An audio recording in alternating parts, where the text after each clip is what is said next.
Hey everyone, it's Jen here from tarotspirit.net. I'm doing your reading for the week of April 6th. Thanks for joining me. I hope everyone's doing well and staying safe.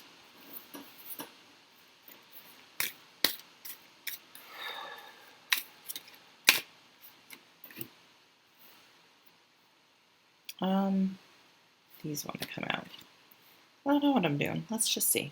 Let's pull one more and make a nice little, that one. Just get an idea of what may be coming in next week. So there's so we have the High Priestess. We have a full moon in Libra on April 8th. So cardinal energy. So, okay, full moon in Libra. So Libra, things will be balancing out. They're really not saying that we're going to flatten the curve this early, but it may be that it's the beginning of the curve flattening, if that makes any sense. The full moon in Libra.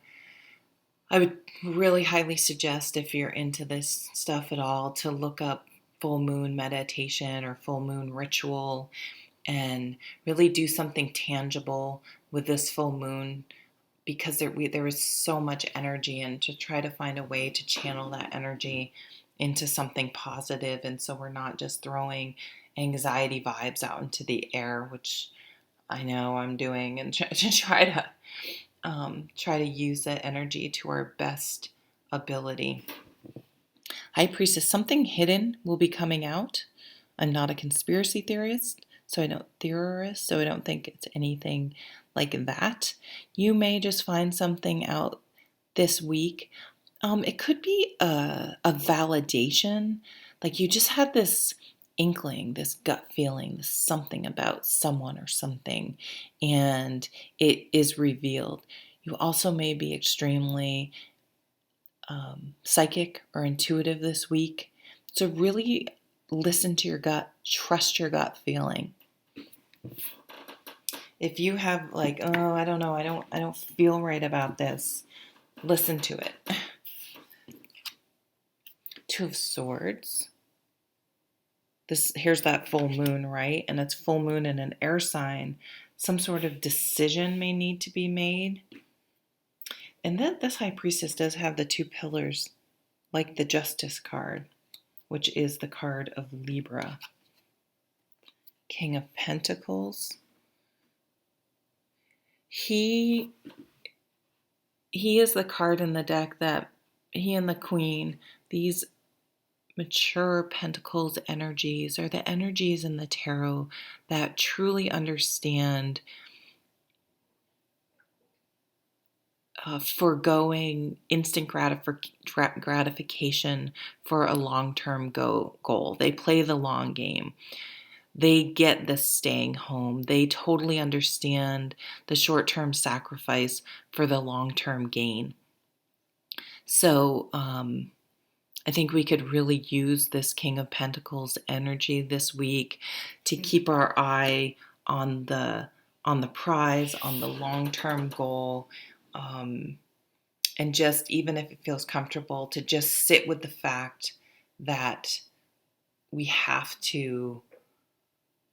just have to wait and be patient, to call on that patience of an earth sign, and to just keep going about our business, and just slowly, one day at a time type energy.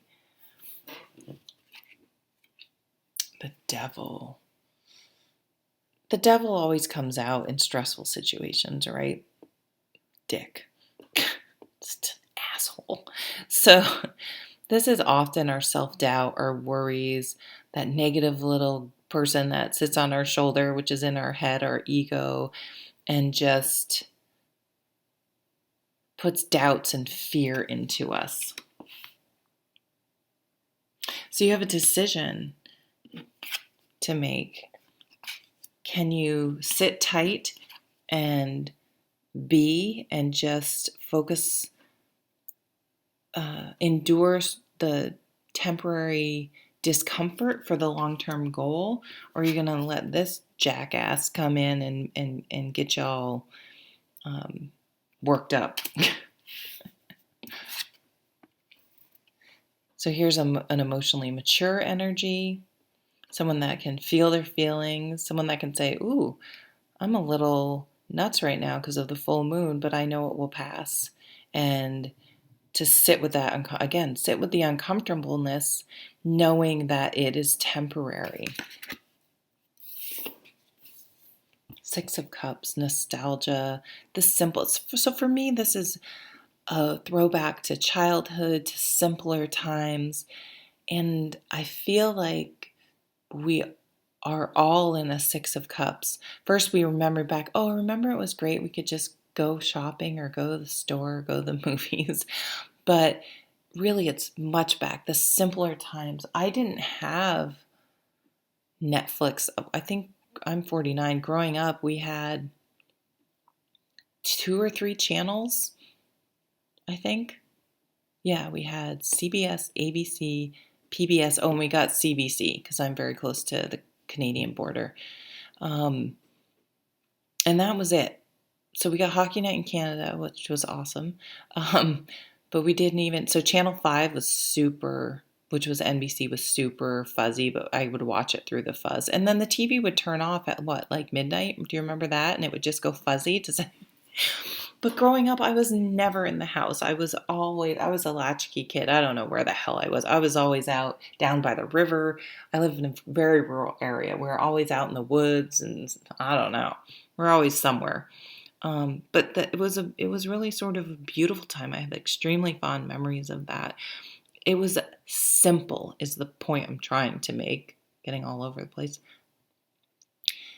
The simple things in life are the most important. Our health, our family, spending time together, and all that other shit that is a luxury is just that. It's a luxury. Growing up, my mom always had huge gardens, and she would can her own beans and grow tomatoes and stew her tomatoes and have canned tomatoes for spaghetti sauce is what I'm trying to say. And I mean, she would basically store her own food. And I have to tell you, I'm fortunate. I live in the country. I could do something like maybe I should give that a try this year. I'm not a cook, so it kind of is out of my comfort zone.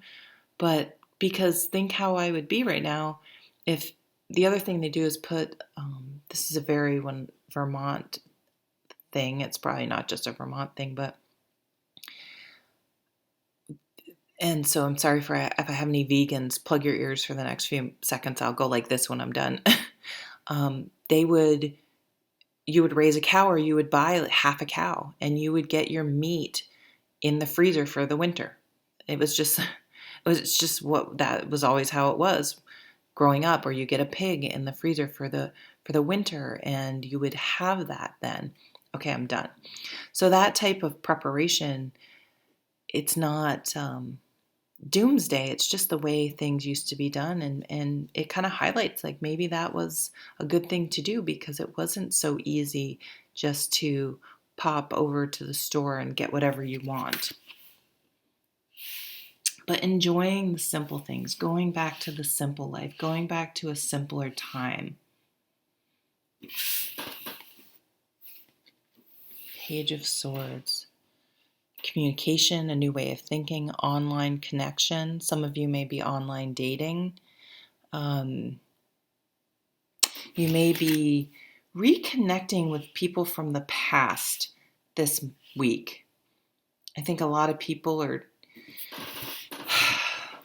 home and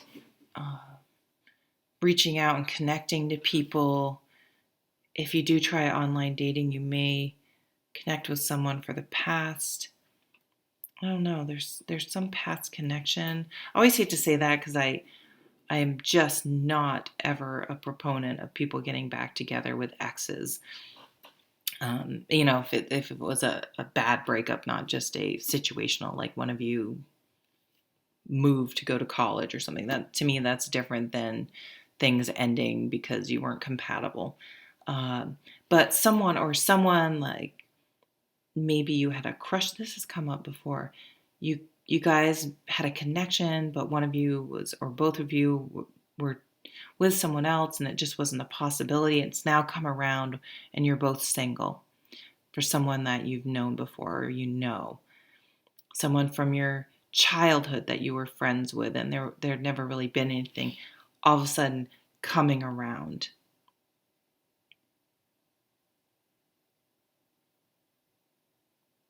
Yeah, so there is a new opportunity coming in for people, new communication coming in from people, and also this new communication could be this. Um, you find out some information.